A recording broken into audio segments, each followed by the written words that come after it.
안녕하세요, 슈퍼브레인입니다. 자, 이번 영상에서는 지질구조 보도록 하겠습니다. 자, 우리 지금 지구과학 1 보고 있고요. 교재는 자이스토리 지구과학 1으로 보고 있습니다. 자, 지질구조 한번 보도록 할게요. 자, 먼저 습곡 보도록 하겠습니다. 습곡이라고 하는 거는요, 이렇게 지층이 휘어진 모양을 우리가 습곡이라고 이야기를 합니다. 자, 그런데 습곡이 만들어지기 좋은 조건이 있는데 그거 한번 보도록 하겠습니다. 자, 습곡이 만들어지기 좋은 조건, 비교적 높은 온도에서 횡압력을 받아서 지층이 휘어진 지질구조를 습곡이라고 한다 그랬습니다. 그러니까 일단은 뭐냐면은 회압력이 아니라 횡압력이죠. 오타네요. 횡압력을 받아서 지층이 휘어질 수 있는 그런 힘이 일단 존재를 해야 됩니다. 자, 그런데 이게 낮은 온도가 되면은 그냥 부서져 버립니다. 끊어져 버려요. 그걸 이제 단층이라 그러죠. 그런데 이거는 높은 온도여야지 이렇게 잘 휘어진다라고 하는 겁니다. 그리고 높은 온도이려면은 지하 깊은 곳이어야겠죠. 그래서 높은 온도, 괄호하고 지하 깊은 곳 이렇게 지금 써놨습니다. 횡압력 플러스 고온, 조금 비교적 온도가 높아야 된다. 온도가 너무 낮으면은 그냥 단층이 생겨버리고 온도가 높아야 휘어지는 습곡이 생긴다라고 하는 겁니다. 그러니까 지하 깊은 곳이었겠구나 이렇게 보시면 되겠습니다. 그게 바로 습곡이다라고 하는 거예요. 자, 습곡의 이제 명칭들 보시면은요, 습곡이 생겨서 휘어져 올라온 곳을 배사라고 이야기를 합니다. 지층이 이렇게 휘어져 있으면은 지층이 휘어져 올라온 부분들 있죠? 이런 부분들을 우리가 배사라고 이야기를 하는 겁니다. 자, 그리고 이게 딱 지질 단면만 있는 거 아니겠죠? 좀 입체적인 구조잖아요. 이런 식으로, 그렇죠? 그러면은 이게 한 요렇게 이제 그릴까요? 뒤쪽으로. 네, 뒤쪽으로도 이렇게 연결이 돼 있겠죠, 그렇죠? 조금 더 이런 쪽으로, 네, 뒤에까지 이게 연결이 돼 있을 겁니다. 그러면 여기도 꼭대기지만 여기도 꼭대기들이 있겠죠. 그 배사들을 쭉 연결을 하면은 이거를 배사축이라고 이야기를 합니다. 이 꼭대기를 연결한 거 배사축이에요. 그런데 이 배사축이 여기 맨 위층에만 있냐? 그게 아니죠, 그렇죠?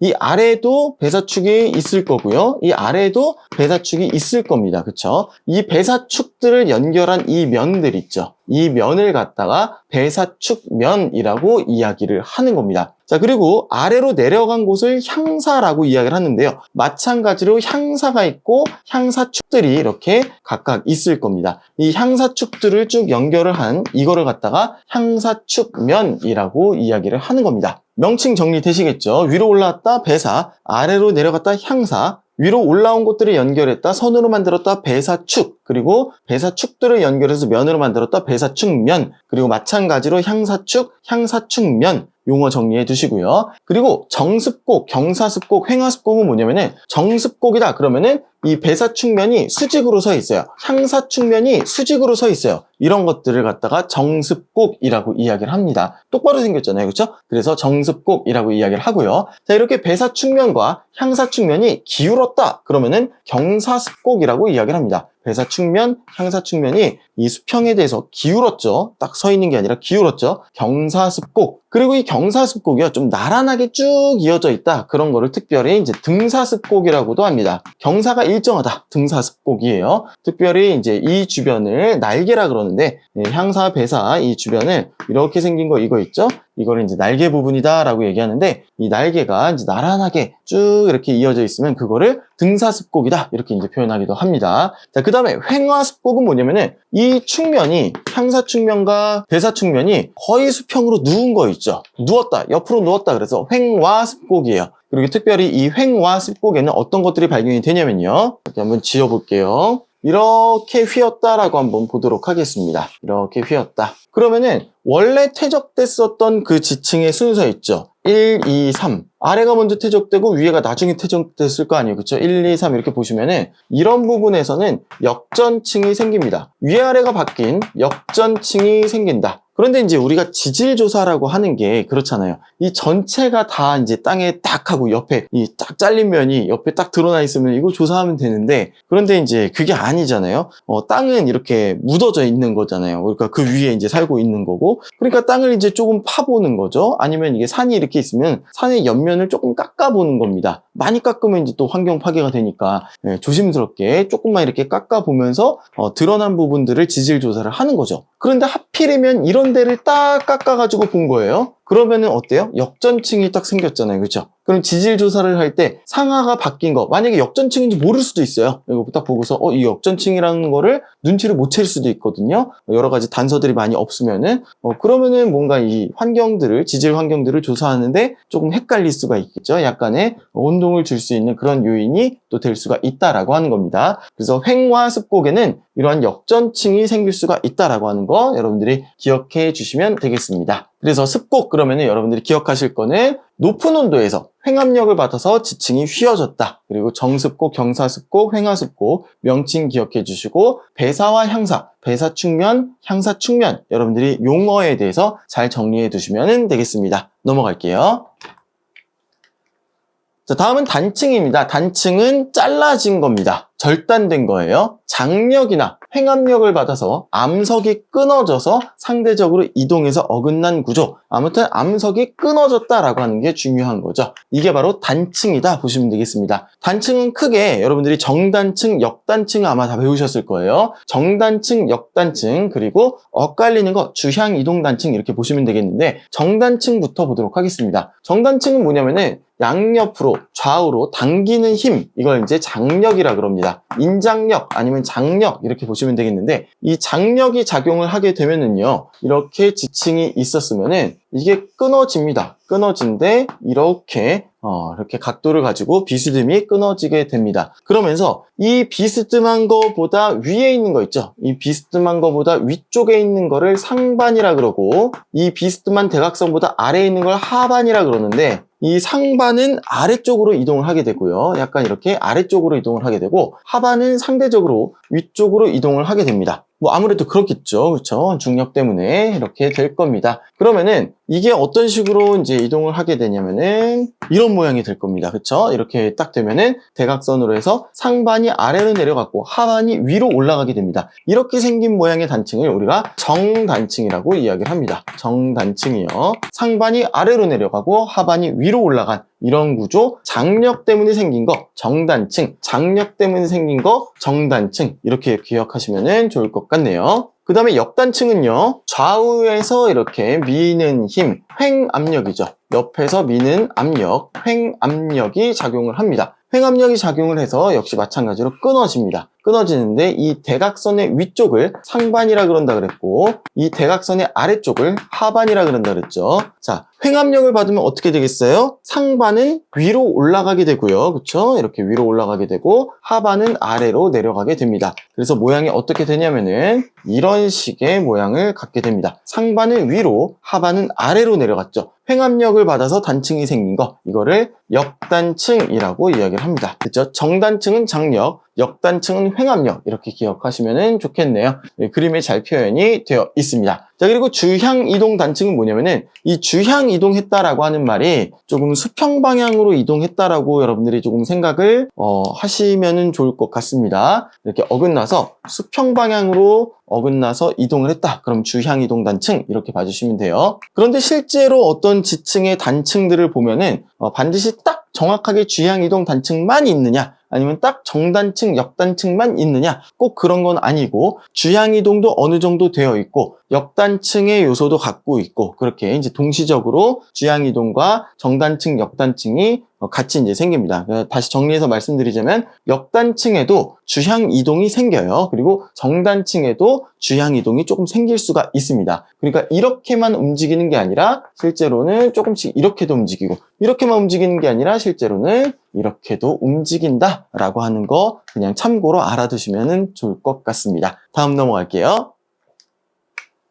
다음은 부정합입니다. 부정합 굉장히 중요합니다. 시험 문제에 굉장히 잘 출제가 되는 게 바로 이제 부정합입니다. 우리가 보통 퇴적암 같은 거 이렇게 얘기를 할 때 이렇게 지층이 쫙 있죠. 이렇게 쭉 있는데 차곡차곡 쌓입니다. 그래서 시대별로 쭉쭉쭉쭉쭉 연속적으로 요거 쌓인 다음에 요거 쌓이고 그 다음에 쌓이고 연속적으로 그냥 쭉 쌓였다. 그러면 이거를 관계를 정합관계다 이렇게 얘기를 합니다. 정합관계. 그런데 자, 이 시대가 딱 지났는데 이게 딱 쌓였는데 그리고 나서 굉장히 오랜 시간 동안 퇴적층이 없어요. 퇴적층이 없고 굉장히 뭐 몇십만 년, 몇백만 년 이렇게 지나서 그 다음 층이 있는 거예요. 그러면은 여기 층하고 여기 층하고 굉장히 오랜 시간의 그 간격이 존재를 하죠. 그러면 이거를 갖다가 부정합 관계다라고 얘기를 합니다. 부정합 관계다.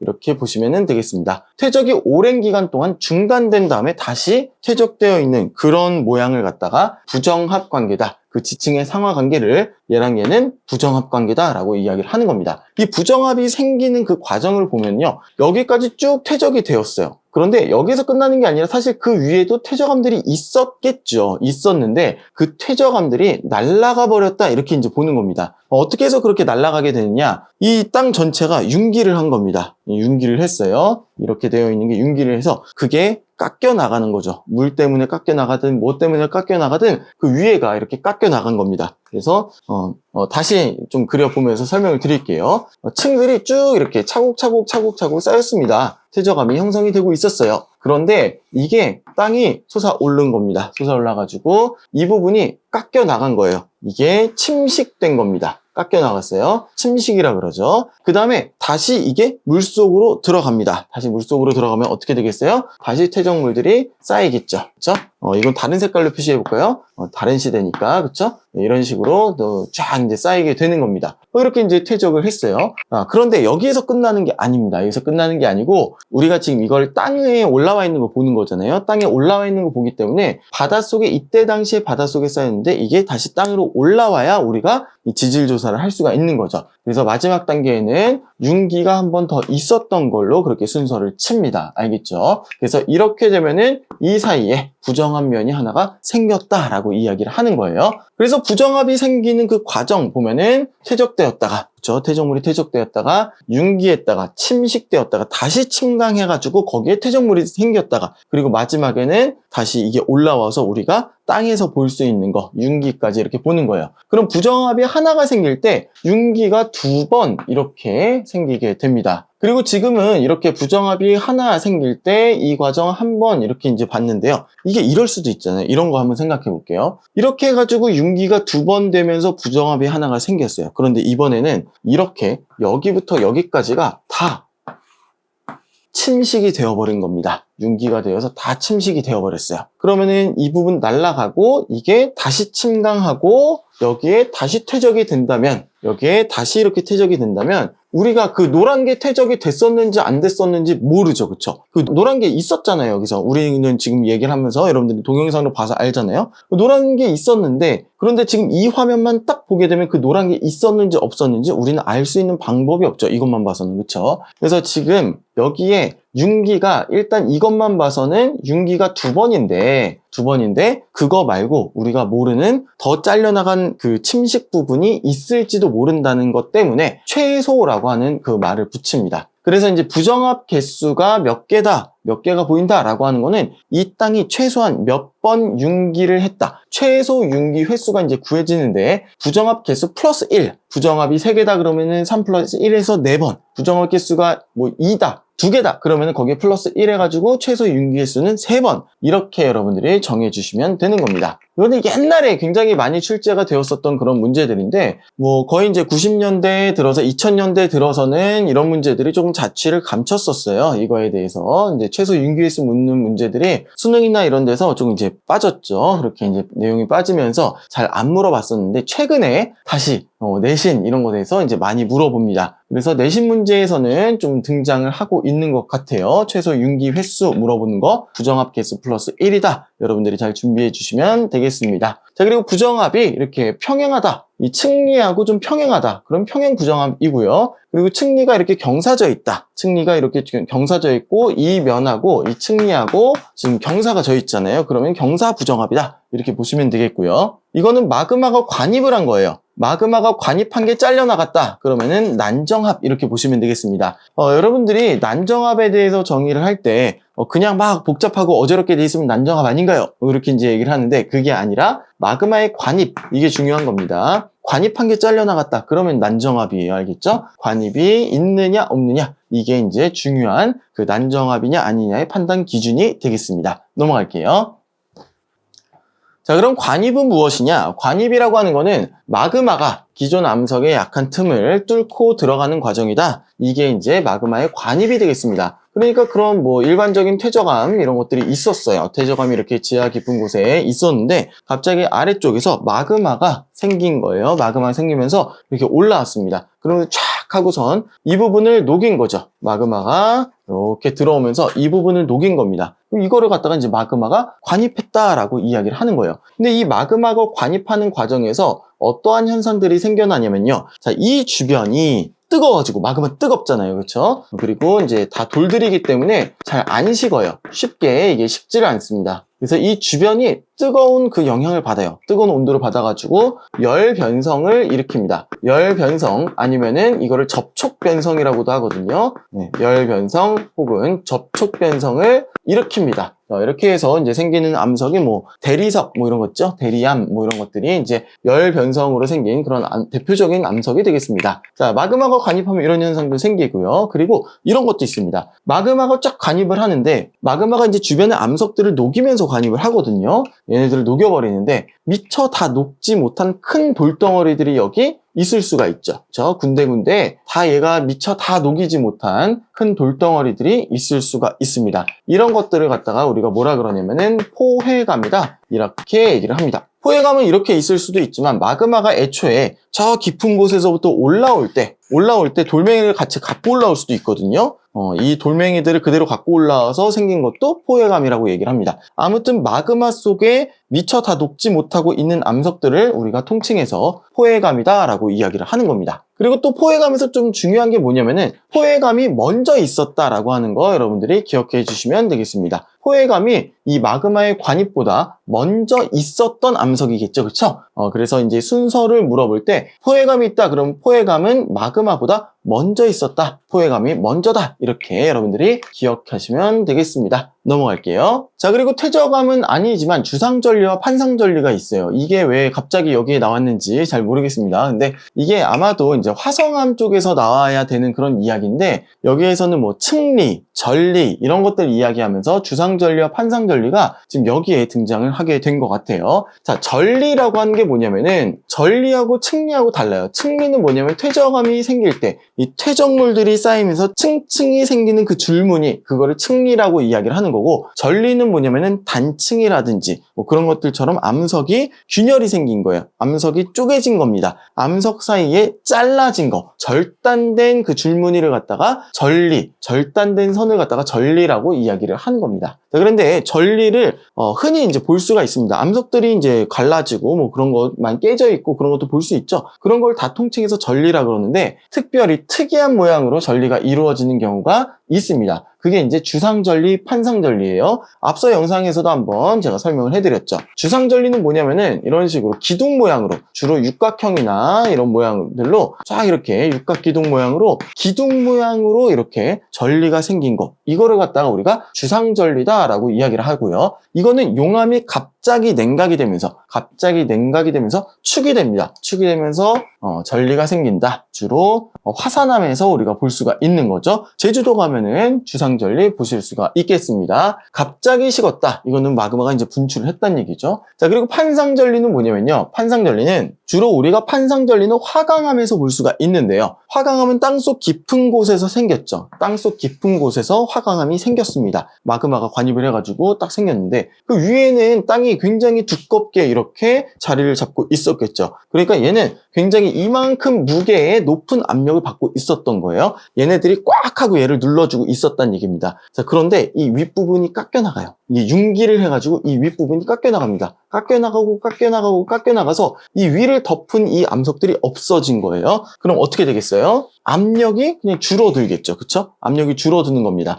심지어는 이렇게 이 화강암체가 땅 위로 드러날 수도 있겠죠. 그쵸? 침식이 너무 심해가지고 이렇게 땅 위로 드러날 수도 있겠습니다. 아니면 융기가 굉장히 많이 되어서 이렇게 될 수가 있겠죠. 그러면 압력이 줄어들잖아요. 압력이 줄어들면서 이만큼이 갑자기 턱 하고서는 쫙 쪼개질 수가 있는 겁니다. 이게 바로 이제 판 모양으로 잘라졌다 그래서 판상절리 이렇게 이야기를 하는 겁니다. 그래서 우리나라의 산꼭대기 보면은 화강암체로 되어 있는 거에서는 판상절리를 굉장히 잘 볼 수가 있겠습니다. 그래서 주상절리, 판상절리 여러분들이 기억해 두시면 되겠네요. 넘어갈게요. 암석이 생성된 그 순서를 묻는 이런 문제들, 지질 단면도 문제들 우리가 이제 많이 볼 수가 있죠. 자, 어떤 게 먼저일까요? 일단은 우리가 어떻게 보시면 되냐면은 여기 보면 기저여감 이런 거 있죠. 기저여감 이렇게 이제 표현이 된 게 있습니다. 여기 기저여감 이렇게 있어요. 기저여감이 있다라고 하는 거는 여러분들이 일단은 뭐 부정합 이런 거 생각하시면 되겠습니다. 그리고 이 화성암 F하고 E하고 어떤 게 먼저 생겼느냐 이거에 있어서 굉장히 중요한 단서가 되는 겁니다. 자, 한번 보실게요. 여러분들이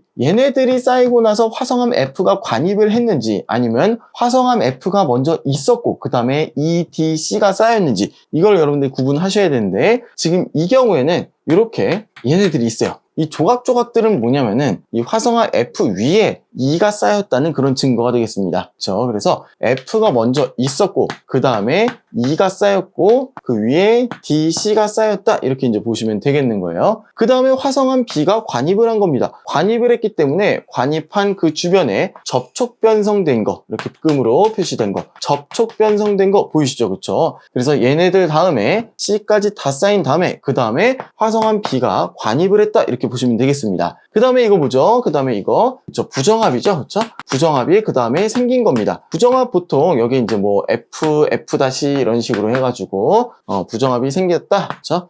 부정합 이렇게 보시면 되겠고요. 그 다음에 A 밑에 보시면은 기저여감 보이시죠, 그렇죠? 그 다음에 A가 쌓였다 이렇게 보시면은 되겠습니다. 그래서 나중에 이제 암석의 연령 이거 이제 볼 거거든요. 그래서 화성암 B가 만약에 1억 년 된 암석이다. 이걸 딱 연령을 측정을 해봤더니 얘가 1억 년 된 암석이다. 그러면은 EDC는 1억 년보다 오래된 거고요. 그 다음에 A는 이거보다는 훨씬 더 부정합까지 있잖아요. 그러니까 이거는 1억 년보다는 최근에 생긴 그런 암석이다. 이렇게 구분하는 그런 근거가 되겠습니다. 그리고 이 부정합의 종류는 뭐가 되겠어요? 일단은 화성암 B가 없다 그러면 경사부정합이죠. 그런데 화성암 B가 이렇게 딱 관입이 된 게 잘렸어요. 그러면 난정합이다. 이렇게 보시면 되겠습니다. 그러니까 이 부정합에서는 이쪽을 파봤다 그러면은 이쪽 지질 단면도를 봤다 그러면 경사부정합이 발견이 될 거고요. 이쪽까지 다 봤다 그러면 난정합이 발견이 될 겁니다. 이렇게 보시면 되겠네요.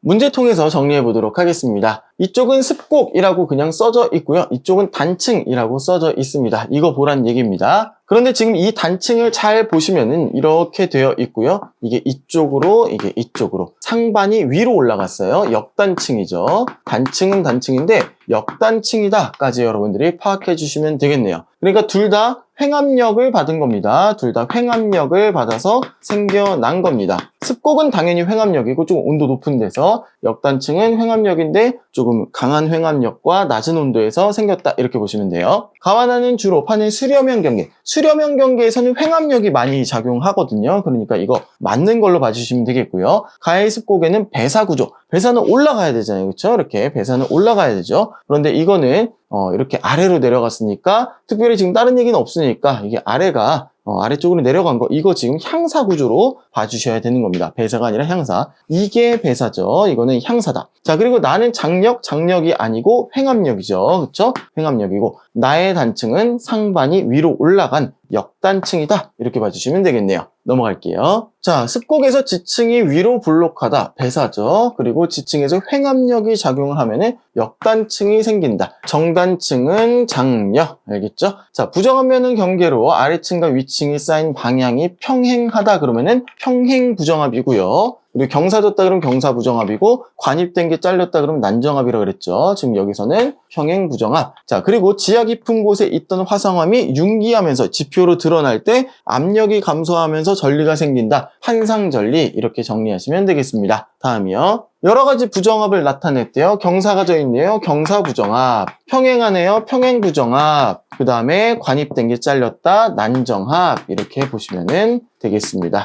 다음이요. 자, 그림 가나가 있고요. 각각 관입암과 포획암이 존재하는 암석이래요. 그러니까 지금 여기 보시면은 A라고 하는 이 검은 어떤 현무암 같은 게 A가 이제 관입한 게 보이시죠? A가 관입암이다 이렇게 이제 보시면 되겠고요. 여기에 보시면 D가 D 이렇게 되어 있는 게 이게 지금 포획암입니다. 자, 그리고서는 어떻게 지금 되어 있냐면은 관입암과 관입암 지금 A로 파악됐죠? 포획암 지금 D로 파악됐습니다. 얘네들의 나이가 지금 같다라고 하는 그런 얘기가 되겠습니다. 자, 가에는 관이밤이 존재하고 나에는 포회감이 존재한다. A부터 D 중에서 관이밤은 A이고요. 그 다음에 포회감은 D이다. 자, A는 B보다 지금 여기에서 보면은 관이밤하고 포회감하고 A하고 D하고 연령이 같다 그랬어요. 그럼 뭘 또 이제 구분을 해주셔야 되면은 A, B의 연령 관계, C, D의 연령 관계 보시면 되겠습니다. 그러니까 D가 먼저라 그랬죠. 그러니까 D가 오래된 암석이에요. 연령이 많다.